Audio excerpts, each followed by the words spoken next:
गोड़ लगे छी सब गोटे के। हम छी कल्पना झा।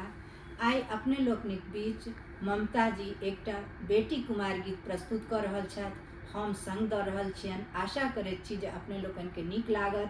जँ नीक लागत तऽ अपन आशीर्वाद जरूर देब।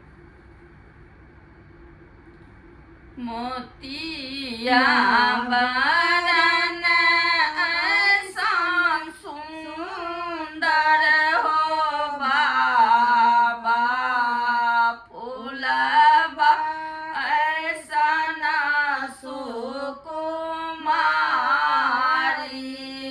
चांद बरन बर खोजिया हो बाबा, तब करिया दिया के बिया है।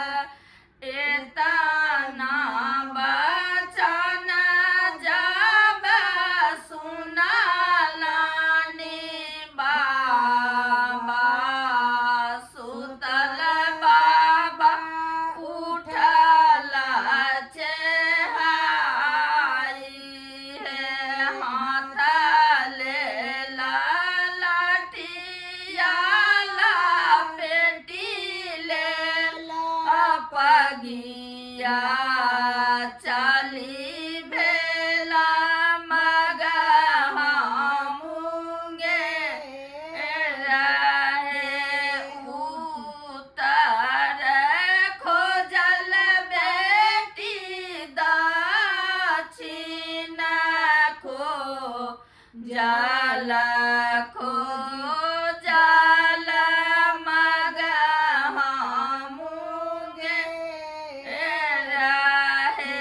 तोहरो जुगुत बेटी बड़ नाही भेटल,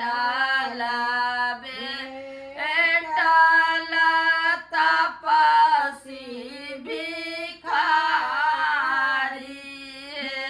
तोरा लेके आओ बाबा तपसी भिखारी, मोरा लेके कृष्ण